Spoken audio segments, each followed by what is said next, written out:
So there's been more fallout with the Epstein files, and now everyone is kind of being called out.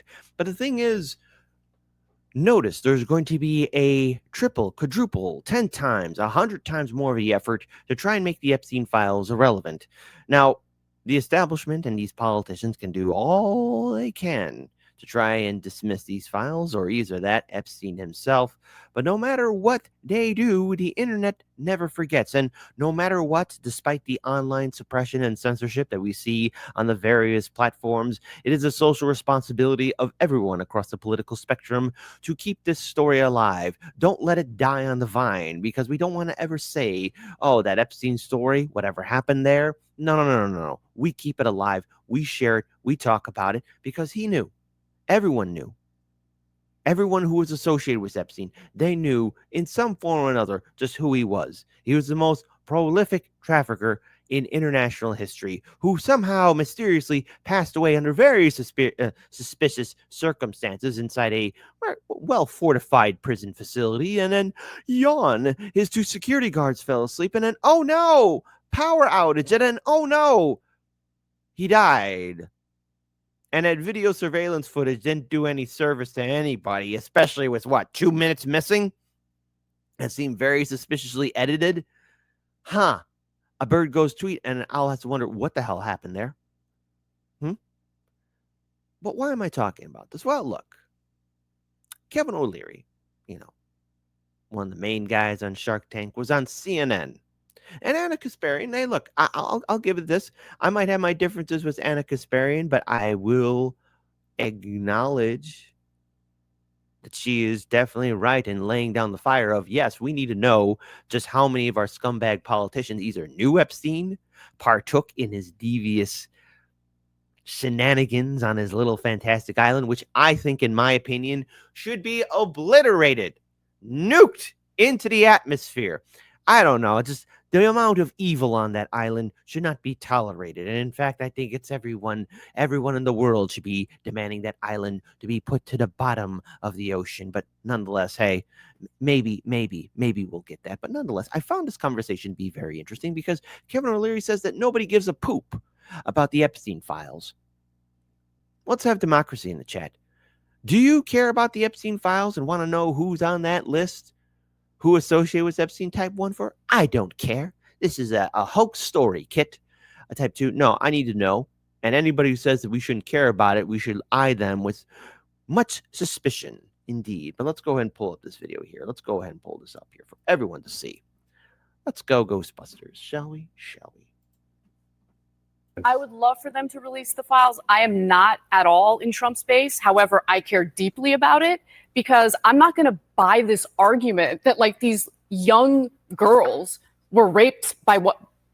That did they rape themselves? No, they got raped by people who are in powerful positions. And I want to know how many of those individuals are currently serving in our government in some role or the other. American awake for 18 hours a day. How many minutes do you think they spend worrying about this stuff? Maybe they were raped, maybe they weren't. This is not what American families give a damn about. Just to be clear, they just we do know that there were victims, so that's not speculative. We do know that there were victims. And the thing is, people can compartmentalize, right? And the reason why people care about this a lot, not just because of the very real Jeffrey Epstein sex trafficking and the crimes that were committed, it is the fact that Donald Trump himself spent years, him and his allies, promised their base, we are going to deliver the Epstein client list that's going to take down all of your Democratic enemies. Bring it. Yeah, well, yes, bring it. Donald, poop. Please. Donald, nobody gives a poop. You don't give a poop, okay?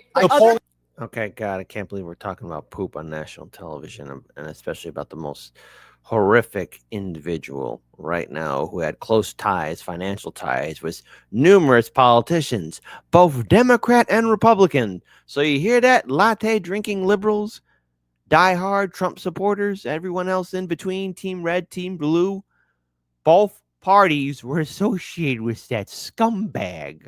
People do, including people like me who want justice, and I want to know how many of those people are in our government. I don't know about poop that. About this. To show something. The poll a lot of Republicans do. Well, the thing is, a lot of people do. And I think everyone should care. And now here's the reason why. I get it. We all wake up in the morning, we all got to go to work. We all have to struggle. We have bills to pay. We got other issues to worry about, many things preying on our minds. But here's the thing. We are all part of a society, okay? A social society. And I'm going to make a comment that might seem controversial, a bridge too far, but I'm going to unite us all under one big old umbrella. Well, Kit Cabello, how dare you do that? How simply dare you? You're going to unite us, you mad dog genius. Well, simple. I like to think that for the most part, this country's filled with good people. Yes, we all have our limits where we just want to say F you, jag off for taking their time in the traffic or ordering a McDonald's or whatever. But I like to think the majority of us don't like the idea of these top 1%ers having a traffic ring in which young children, boys and girls, are being assaulted and trafficked for the use and depravity of these 1%ers. Epstein was associated with that kind of scumbag trafficking. And I think a lot of us would be against that and bring out the industrial wood chipper and heavy flamethrower against these scumbags who are hurting those young children, women. To the men in particular, some of you are fathers, uncles, grandfathers, brothers. You wouldn't want that to happen to any person, any woman you know. And I think for the most part, vast majority of us, millions of Americans, as we're going to work, if you're listening to Hard Lens Media and not being, and we're not being suppressed by the YouTube algorithm and rhyme, I like to think that as you're driving to work, you don't like the idea of being ruled over or governed by people who took money from Epstein or Epstein-like people. Then maybe you don't like the idea that these 1%ers, these politicians, are making laws to make our lives difficult, all the while they engage in this scumbag behavior or use it to protect these kind of scumbag people. Maybe they're not partaking in it, but if they know, you would think, hey, politician that I elected in office, you're supposed to be the good guy, right? Why aren't you stopping the bad guys? I think for the most part, we do care. People do care because it matters.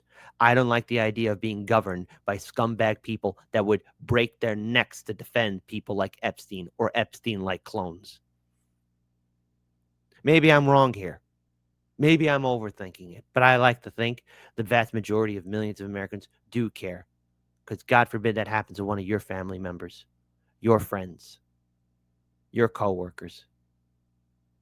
Evil must be opposed. That's from Deep Space Nine, Those words really rang true. When I saw that scene, it still stays with me. Evil must be opposed. And it must be. We just don't let it grow. We don't let it fester. You fight it, just like how you fight cancer. So Kevin O'Leary's saying nobody gives a crap. Speak for yourself, buddy. I actually do care. I'm not expecting every single citizen just to get up and roar like a lion, but I think, a few minutes online, be like, hey, what's this Kevin O'Leary guy talking about? I care. I'd like him to say that to them right here.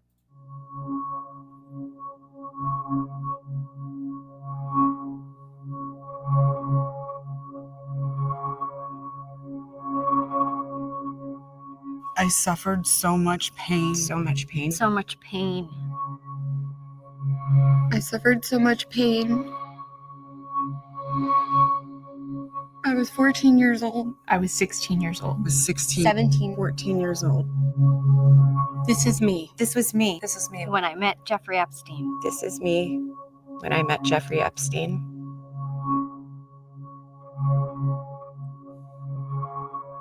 There are about 1,000 of us.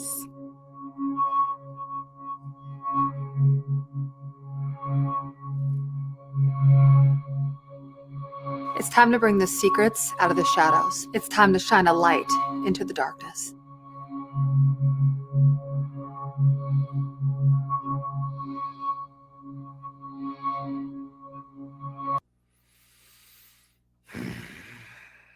Evil must be opposed.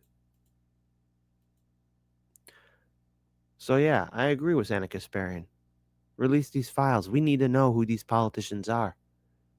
And if they did not partake, did they help defend?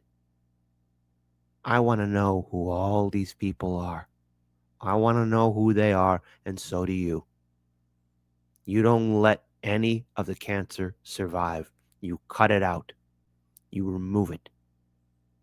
This isn't a polite suggestion. It's a demand. There's nothing funny about it. It's not a hoax. It's real. It's right there in front of all of us. And perhaps maybe I'm overreaching, but while it's not related, I found this to be very fascinating. When former U.S. Secretary of the Treasury Larry Summers opens his Harvard class by acknowledging that he was in the Epstein files. Huh. Interesting. All right. Interesting. Evil must be opposed. Star Trek Deep Space Nine is the best of the Star Treks. Fight me later. Fight me later.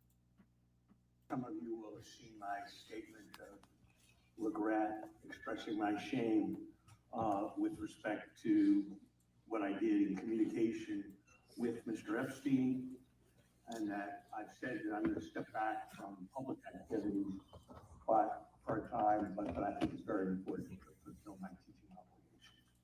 And so, with your permission, we're going to go forward and talk about the material in the class. Some of you will have seen my statement. That's when everyone gets up and leaves the classroom. I like this right here. Point of view, your Harvard professor opens class by recognizing he's in the Epstein files. Huh. Fascinating. To which again, we, just for a reminder, I would love for them to release the files. I am not at all in Trump's base. However, I care deeply about it because I'm not going to buy this argument that like these young girls were raped by what? That did they rape themselves? No, they got raped by people who are in powerful positions. And I want to know how many of those individuals are currently serving in our government in some role or the other. Average American awake for 18 hours a day. How many minutes do you think they spend worrying about this stuff? No, I think so. There's some people who do care, because these same psychopathic politicians are writing rules and legislation that make our lives fantastic. No, miserable. Who'll do everything they can to protect their owners. I mean donors. Ooh, why'd I slip up there? Right? Just throwing it out there. Just throwing it out there. This is a perfect freeze frame here too of Kevin O'Leary right there. Just am I stepping in it? Yes, you are. Yes, you are indeed. And this right here is Mark Epstein, Jeffrey's brother. So he said, I haven't spoken to him in many, many years, Mark. And then he said in the same year, I haven't spoken to him in probably 15 years or more. That was in 2019. But you say your brother talked to you about a conversation he had very close to this time in 2016 with Trump? Yeah, after the election, I used to speak to Jeffrey regularly, and one of the calls he spoke, Jeffrey told me that Trump, it was after the election that Trump called him, and it was sort of like, can you believe this? Because nobody believed Trump was going to win. Trump was sort of surprised himself that he won.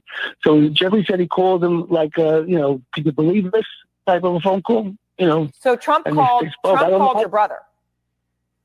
Yes, that's what Jeffrey told me. Yes. You and I have spoken before, and at the time you were telling me why you don't accept the DOJ memo that came out earlier this year that said, and I quote there, a conclusion, after a thorough investigation, FBI investigators concluded that Jeffrey Epstein committed suicide in his cell. And you have made it very clear in detail that you do not accept that finding. I want to know, Mark, is there anything that the DOJ can put out that this DOJ, the Trump DOJ, could do to convince you that suicide is indeed what happened? So the thing is, they didn't do an investigation into the cause of death of Jeffrey. Bill Barr admitted that in his congressional testimony. What they investigated, the whole DOJ report is about the screw-ups in the prison, how the guards didn't do their jobs, how the cameras weren't working, and that kind of thing. They did not discuss the manner of death. What actually happened was after Jeffrey died, an autopsy was done by the city pathologist, and Dr. Michael Bottom was there. And they came out of the autopsy saying that they couldn't call it a suicide because it looked too much like a homicide. So also, there was no reason Jeffrey would commit suicide then. Because I wasn't following it on a day-to-day basis. Because when I first heard he was dead from an apparent suicide, I didn't doubt it. Just because he was in a jail cell, I figured, okay, he decided to take himself out. And I respected that decision. He didn't have any children. He didn't have a...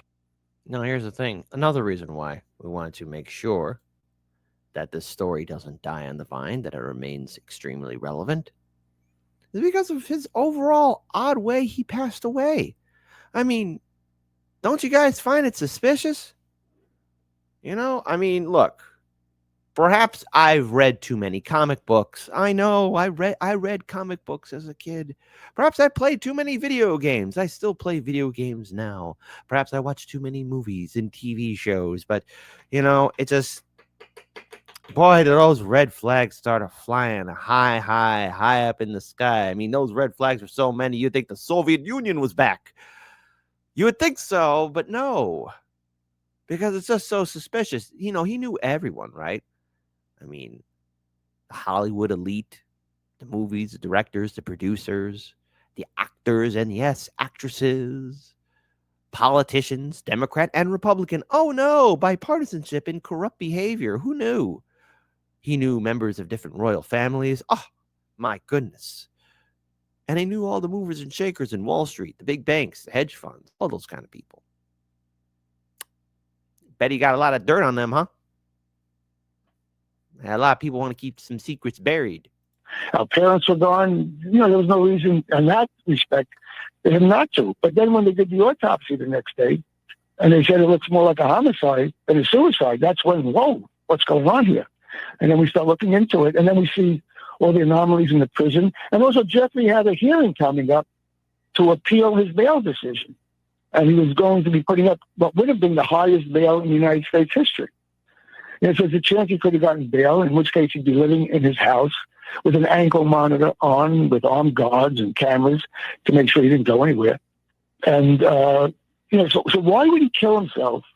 Or why would anybody kill himself before that hearing?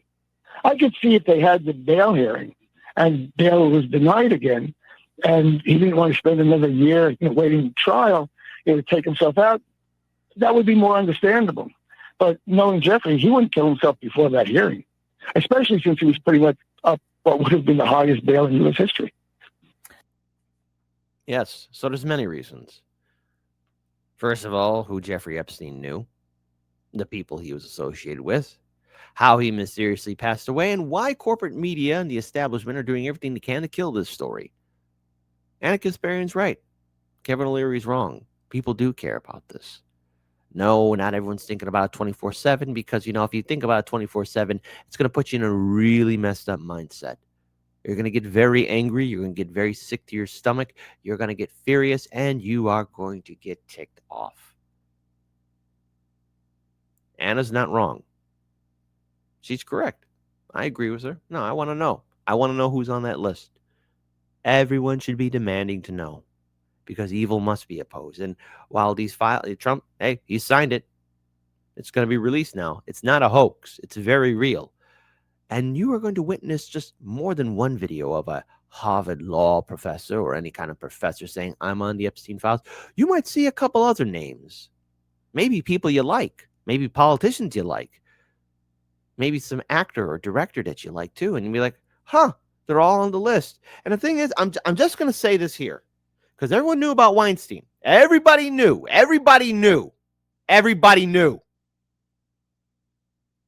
And they chose not to stop it because the career. Oh, won't somebody please think about my career? If I don't speak out, if I speak out, it'll be the end of me. It'll be over for me. Oh, no. Some things ain't worth it, and it's all going to come crashing down. For those of you who kept quiet about it, maybe you didn't partake. Maybe you just went to his place to have a glass of wine and some cheese and crackers. Oh, how nice. But somewhere along the line, maybe a little birdie whispered in your ear. I'm talking to the people who are on that list. Maybe you didn't partake, right? But you knew. and you didn't stop it. That's not very good of you. And for a long time, you kept that secret buried in you. And I'm willing to bet that there's going to be some videos, some tweets like, yes, I'm on the list. Yes, there's going to be another video of, I take responsibility. You're only taking responsibility now for all those that are coming out. You're only taking responsibility out now to at least cover your ass. Your ass. All these people. And I'm pretty sure then, once all these movers and shakers in Hollywood and these Wall Street execs and politicians start saying, I take responsibility, more Americans are going to be thinking about this. More Americans are going to be talking about it. So no, it's not dying on the vine, and it shouldn't. Let it continue on to 2026 and on forever. So it remains in our head that never again this happens. And I will end this on a final note. Evil must be opposed.